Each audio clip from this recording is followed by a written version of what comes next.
ओम शांति। 7 फरवरी 2025 बाबा के महावाक्य। मीठे बच्चे, तुम्हें चलते फिरते याद में रहने का अभ्यास करना है। ज्ञान और योग, यही मुख्य 2 चीजें हैं। योग माना याद। प्रश्न: अक्लमंद होशियार बच्चे कौन से बोल मुख से नहीं बोलेंगे? उत्तर: हमें योग सिखलाओ, यह बोल अक्लमंद बच्चे नहीं बोलेंगे। बाप को याद करना सीखना होता है क्या? यह पाठशाला है पढ़ने पढ़ाने के लिए, ऐसे नहीं याद करने के लिए कोई खास बैठना है। तुम्हें कर्म करते बाप को याद करने का अभ्यास करना है। ओम शांति। अब रूहानी बाप बैठ रूहानी बच्चों को समझाते हैं। बच्चे जानते हैं रूहानी बाप इस रथ द्वारा हमको समझा रहे हैं। अब जबकि बच्चे हैं तो बाप को व किसी बहन व भाई को कहना कि मुझे बाबा को याद करना सिखलाओ, यह रॉन्ग हो जाता है। तुम कोई छोटी बच्चियां तो नहीं हो ना। यह तो जानते हो मुख्य है रूह, वह तो है अविनाशी। शरीर है विनाशी, बड़ा तो रूह हुआ ना। अज्ञान काल में यह ज्ञान किसको नहीं रहता है कि हम आत्मा हैं, शरीर द्वारा बोलते हैं। देह अभिमान में आकर ही बोलते हैं मैं यह करता हूँ। अभी तुम देही अभिमानी बने हो, जानते हो आत्मा कहती है मैं इस शरीर द्वारा बोलती हूँ, कर्म करती हूँ। आत्मा मेल है। बाप समझाते हैं यह बोल बहुत करके सुने जाते हैं। कहते हैं हमको योग में बिठाओ। सामने एक बैठते हैं इस ख्याल से कि हम भी बाबा की याद में बैठें, यह भी बैठें। अब पाठशाला कोई इसके लिए नहीं है। पाठशाला तो पढ़ाई के लिए है। बाकी ऐसे नहीं यहाँ बैठकर सिर्फ तुम्हें याद करना है। बाप ने तो समझाया है चलते फिरते उठते बैठते बाप को याद करो। इसके लिए खास बैठने की भी दरकार नहीं। जैसे कोई कहते हैं राम राम कहो, क्या बिगर राम राम कहे याद नहीं कर सकते हैं? याद तो चलते फिरते कर सकते हैं। तुमको तो कर्म करते बाप को याद करना है। आशिक माशूक कोई खास बैठकर 1-2 को याद नहीं करते हैं। काम काज धंधा आदि सब करना है। सब कुछ करते अपने माशूक को याद करते रहो। ऐसे नहीं कि उनको याद करने के लिए खास कहाँ जाकर बैठना है। तुम बच्चे गीत व कविताएं आदि सुनाते हो तो बाबा कह देते हैं यह भक्ति मार्ग की है। कहते भी हैं शांति देवा, सो तो परमात्मा को ही याद करते हैं, ना कि श्री कृष्ण को। ड्रामा अनुसार आत्मा अशांत हो पड़ी है तो बाप को पुकारती है, क्योंकि शांति सुख ज्ञान का सागर वह है। ज्ञान और योग मुख्य 2 चीजें हैं। योग माना याद। उन्हों का हठ योग बिल्कुल ही अलग है। तुम्हारा है राजयोग। बाप को सिर्फ याद करना है। बाप द्वारा तुम बाप को जानने से सृष्टि के आदि मध्य अंत को जान गई हो। तुमको सबसे बड़ी खुशी तो यह है कि हमको भगवान पढ़ाते हैं। भगवान का भी पहले पहले पूरा परिचय होना चाहिए। ऐसा तो कभी नहीं जाना कि जैसे आत्मा स्टार है वैसे भगवान भी स्टार है। वह भी आत्मा है, परंतु उनको परम आत्मा सुप्रीम सोल कहा जाता है। वह कभी पुनर्जन्म तो लेते नहीं हैं। ऐसे नहीं कि वह जन्म मरण में आते हैं, नहीं, पुनर्जन्म नहीं लेते हैं। खुद आकर समझाते हैं मैं कैसे आता हूँ। त्रिमूर्ति का गायन भी भारत में है। त्रिमूर्ति ब्रह्मा विष्णु शंकर का चित्र भी दिखाते हैं। शिव परमात्माए नमः कहते हैं ना। उस ऊंच ते ऊंच बाप को भूल गए हैं, सिर्फ त्रिमूर्ति का चित्र दे दिया है। ऊपर में शिव तो जरूर होना चाहिए, जिससे यह समझें कि इनका रचयिता शिव है। रचना से कभी वर्षा नहीं मिल सकता है। तुम जानते हो ब्रह्मा से कुछ भी वर्षा नहीं मिलता। विष्णु को तो हीरे जवाहरों का ताज है ना। शिव बाबा द्वारा फिर पैनी से पाउंड बने हैं। शिव का चित्र ना होने से सारा खंडन हो जाता है। ऊंच ते ऊंच है परम पिता परमात्मा, उनकी यह रचना है। अभी तुम बच्चों को बाप से स्वर्ग का वर्षा मिलता है 21 जन्मों के लिए। भल वहाँ फिर भी समझते हैं लौकिक बाप से वर्षा मिला है। वहाँ यह पता नहीं कि यह बेहद के बाप से पाई हुई प्रारब्ध है। यह तुमको अभी पता है। अभी की कमाई वहाँ 21 जन्म चलती है। वहाँ यह मालूम नहीं रहता है। इस ज्ञान का बिल्कुल पता नहीं रहता। यह ज्ञान न देवताओं में है न शूद्रों में रहता है। यह ज्ञान है ही तुम ब्राह्मणों में। यह है रूहानी ज्ञान। स्पिरिचुअल का अर्थ भी नहीं जानते हैं। डॉक्टर ऑफ फिलॉसफी कहते हैं, डॉक्टर ऑफ स्पिरिचुअल नॉलेज एक ही बाप है। बाप को सर्जन भी कहा जाता है ना। साधु सन्यासी आदि कोई सर्जन थोड़े ही हैं। वेद शास्त्र आदि पढ़ने वालों को डॉक्टर थोड़े ही कहेंगे। भल टाइटल भी दे देते हैं, परंतु वास्तव में रूहानी सर्जन है एक बाप। जो रूह को इंजेक्शन लगाते हैं वह है भक्ति। उनको कहना चाहिए डॉक्टर ऑफ भक्ति, अथवा शास्त्रों का ज्ञान देते हैं। उनसे फायदा कुछ भी नहीं होता, नीचे गिरते ही जाते हैं। तो उनको डॉक्टर कैसे कहेंगे? डॉक्टर तो फायदा पहुंचाते हैं ना। यह बाप तो है अविनाशी ज्ञान सर्जन। योग बल से तुम एवर हेल्दी बनते हो, यह तो तुम बच्चे ही जानते हो। बाहर वाले क्या जाने। उनको अविनाशी सर्जन कहा जाता है। आत्माओं में जो विकारों की खाद पड़ी है उसे निकालना, पतित को पावन बनाकर सद्गति देना, यह बाप में शक्ति है। ऑलमाइटी पतित पावन एक फादर है। ऑलमाइटी कोई मनुष्य को नहीं कह सकते हैं।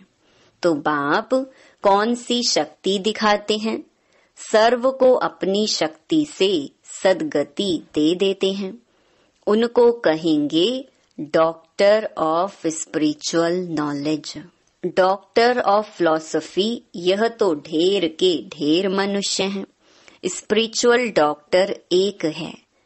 तो अब बाप कहते हैं अपने को आत्मा समझ मुझ बाप को याद करो और पवित्र बनो। मैं आया ही हूँ पवित्र दुनिया स्थापन करने। फिर तुम पतित क्यों बनते हो? पावन बनो, पतित मत बनो। सभी आत्माओं को बाप का डायरेक्शन है गृहस्थ व्यवहार में रहते कमल फूल समान पवित्र रहो। बाल ब्रह्मचारी बनो तो फिर पवित्र दुनिया के मालिक बन जाएंगे। इतने जन्म जो पाप किए हैं, अब मुझे याद करने से पाप भस्म हो जाएंगे। मूल वतन में पवित्र आत्माएं ही रहती हैं, पतित कोई जा नहीं सकते हैं। बुद्धि में यह तो याद रखना ही है, बाबा हमको पढ़ाते हैं। स्टूडेंट ऐसे कहेंगे क्या कि हमको टीचर की याद सिखलाओ। याद सिखलाने की क्या दरकार है। यहाँ संदली पर कोई ना बैठे तो भी हर्जा नहीं है। अपने बाप को याद करना है। तुम सारा दिन धंधे धोरी आदि में रहते हो तो भूल जाते हो, इसीलिए यहाँ बिठाया जाता है। यह 10-15 मिनट भी याद करें। तुम बच्चों को तो काम काज करते याद में रहने की आदत डालनी है। आधा कल्प बाद माशूक मिलता है, अब कहते हैं मुझे याद करो, तो तुम्हारी आत्मा से खाद निकल जाएगी और तुम विश्व के मालिक बन जाएंगे। तो क्यों नहीं याद करना चाहिए। स्त्री का जब हथियाला बांधते हैं तो उनको कहते हैं पति तुम्हारा, गुरु ईश्वर सब कुछ है, परंतु वह तो फिर भी मित्र संबंधी गुरु आदि बहुतों को याद करती है। वह तो देहधारी की याद हो गई। यह तो पतियों का पति है, उनको याद करना है। कोई कहते हैं हमको निष्ठा में बिठाओ, परंतु इससे क्या होगा। 10 मिनट यहाँ बैठते हैं तो भी ऐसे मत समझो कि कोई एकरस हो बैठते हैं। भक्ति मार्ग में किसकी पूजा करने बैठते हैं तो बुद्धि बहुत भटकती रहती है। नौधा भक्ति करने वालों को यही तात लगी रहती है कि हमको साक्षात्कार हो। वह आश लगाकर बैठे रहते हैं, एक की लगन में लवलीन हो जाते हैं, तब साक्षात्कार होता है। उनको कहा जाता है नौधा भक्त। वह भक्ति ऐसी है जैसे आशिक माशूक, खाते पीते बुद्धि में याद रहती है, उनमें विकार की बात नहीं होती। शरीर पर प्यार हो जाता है, एक दो को देखने बिगर रह नहीं सकते। अब तुम बच्चों को बाप ने समझाया है, मुझे याद करने से तुम्हारे विकर्म विनाश होंगे। कैसे तुमने 84 जन्म लिए हैं, बीज को याद करने से सारा झाड़ याद आ जाता है। यह वैरायटी धर्मों का झाड़ है ना। यह सिर्फ तुम्हारी बुद्धि में ही है कि भारत गोल्डन एज में था, अब आयरन एज में है। यह अंग्रेजी अक्षर अच्छे हैं, इनका अर्थ अच्छा निकलता है। आत्मा सच्चा सोना होती है, फिर उनमें खाद पड़ती है, अभी बिल्कुल झूठी हो गई है। इनको कहा जाता है आयरन एजेड। आत्माएं आयरन एजेड होने से जेवर भी ऐसा हो गया है। अभी बाप कहते हैं मैं पतित पावन हूँ, माँ मेकम याद करो। तुम मुझे बुलाते हो, हे पतित पावन आओ। मैं कल्प कल्प आकर तुमको यह युक्ति बतलाता हूँ। मन मना भव मध्याजी भव, अर्थात स्वर्ग के मालिक बनो। कोई कहते हैं हमको योग में बहुत मजा आता है, ज्ञान में इतना मजा नहीं। बस योग करके यह भागेंगे, योग ही अच्छा लगता है। कहते हैं हमको तो शांति चाहिए। अच्छा, बाप को तो कहाँ भी बैठ याद करो। याद करते करते तुम शांति धाम में चले जाएंगे। इसमें योग सिखलाने की बात ही नहीं है। बाप को याद करना है।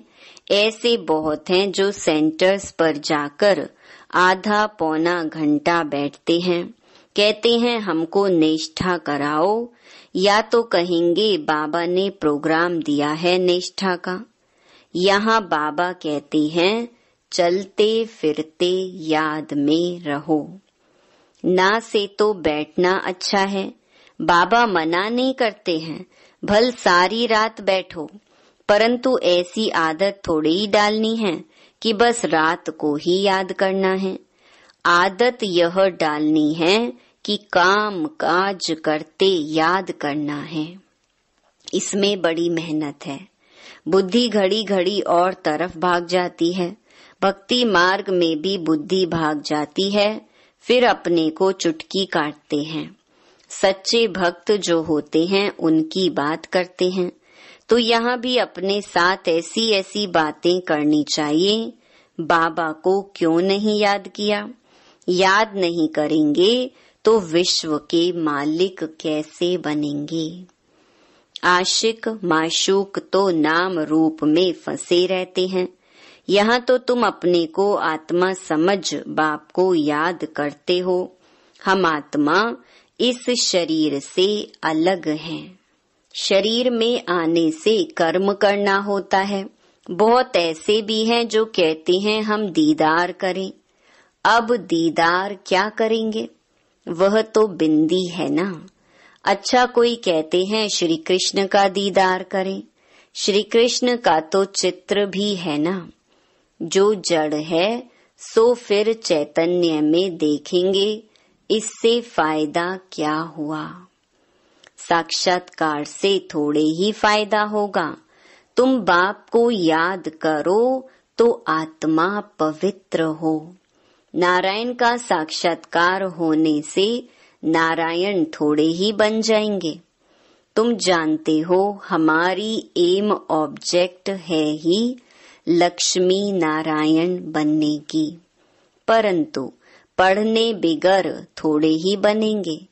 पढ़कर होशियार बनो, प्रजा भी बनाओ, तब लक्ष्मी नारायण बनेंगे। मेहनत है। पास विद ऑनर होना चाहिए, जो धर्म राज की सजा ना मिले। यह मुरब्बी बच्चा भी साथ है। यह भी कहते हैं तुम तीखे जा सकते हो। बाबा के ऊपर तो कितना बोझा है। सारा दिन कितने ख्यालात करने पड़ते हैं। हम इतना याद नहीं कर सकते हैं। भोजन पर थोड़ी याद रहती, फिर भूल जाते हैं। समझता हूँ बाबा और हम दोनों सैर करते हैं। सैर करते करते बाबा को भूल जाता हूँ। खिसकनी वस्तु है ना। घड़ी घड़ी याद खिसक जाती है। इसमें मेहनत बहुत है। याद से ही आत्मा पवित्र होनी है। बहुतों को पढ़ाएंगे तो ऊंच पद पाएंगे। जो अच्छा समझते हैं वह अच्छा पद पाएंगे। प्रदर्शनी में कितनी प्रजा बनती है। तुम एक एक लाखों की सेवा करेंगे और फिर अपनी भी अवस्था ऐसी चाहिए। कर्मातीत अवस्था हो जाएगी, फिर शरीर नहीं रहेगा। आगे चल तुम समझेंगे। अब लड़ाई जोर हो जाएगी, फिर ढेर तुम्हारे पास आते रहेंगे। महिमा बढ़ती जाएगी। अंत में सन्यासी भी आएंगे, बाप को याद करने लग पड़ेंगे। उनका पार्ट ही मुक्ति धाम में जाने का है। नॉलेज तो लेंगे नहीं। तुम्हारा मैसेज सभी आत्माओं तक पहुंचना है। अखबारों द्वारा बहुत सुनेंगे। कितने गांव हैं, सबको पैगाम देना है। मैसेंजर पैगंबर तुम ही हो। पतित से पावन बनाने वाला और कोई है नहीं सिवाय बाप के। ऐसे नहीं कि धर्म स्थापक किसको पावन बनाते हैं। उनका धर्म तो वृद्धि को पाना है। वह वापस जाने का रास्ता कैसे बताएंगे? सर्व का सद्गति दाता एक है। तुम बच्चों को अब पवित्र जरूर बनना है। बहुत हैं जो पवित्र नहीं रहते हैं। काम महाशत्रु है ना। अच्छे अच्छे बच्चे गिर पड़ते हैं। कुदृष्टि भी काम का ही अंश है। यह बड़ा शैतान है। बाप कहते हैं इस पर जीत पहनो तो जगत जीत बन जाएंगे। अच्छा, मीठे मीठे सिकिलधे बच्चों प्रति माता पिता बाप दादा का याद प्यार और गुड मॉर्निंग। रूहानी बाप की रूहानी बच्चों को नमस्ते। धारणा के लिए मुख्य सार। पहला, काम काज करते याद में रहने की आदत डालनी है। बाप के साथ जाने व पावन नई दुनिया का मालिक बनने के लिए पवित्र जरूर बनना है। दूसरा, ऊंच पद पाने के लिए बहुतों की सेवा करनी है, बहुतों को पढ़ाना है। मैसेंजर बन यह मैसेज सभी तक पहुंचाना है। वरदान, स्नेह की गोद में आंतरिक सुख व सर्व शक्तियों का अनुभव करने वाले यथार्थ पुरुषार्थी भव। जो यथार्थ पुरुषार्थी हैं, वे कभी मेहनत व थकावट का अनुभव नहीं करते, सदा मोहब्बत में मस्त रहते हैं। वे संकल्प से भी सरेंडर होने के कारण अनुभव करते कि हमें बाप दादा चला रही हैं। मेहनत के पांव से नहीं, लेकिन स्नेह की गोदी में चल रहे हैं। स्नेह की गोद में सर्व प्राप्तियों की अनुभूति होने के कारण वह चलते नहीं, लेकिन सदा खुशी में, आंतरिक सुख में, सर्व शक्तियों के अनुभव में उड़ते रहते हैं। स्लोगन, निश्चय रूपी फाउंडेशन पक्का है तो श्रेष्ठ जीवन का अनुभव स्वतः होता है। अव्यक्त इशारे। अनेकता में एकता तो प्रैक्टिकल में अनेक देश, अनेक भाषाएं, अनेक रूप रंग, लेकिन अनेकता में भी सबके दिल में एकता है ना, क्योंकि दिल में एक बाप है। एक श्रीमत पर चलने वाले हो, अनेक भाषाओं में होते हुए भी मन का गीत, मन की भाषा एक है। अच्छा, ओम शांति।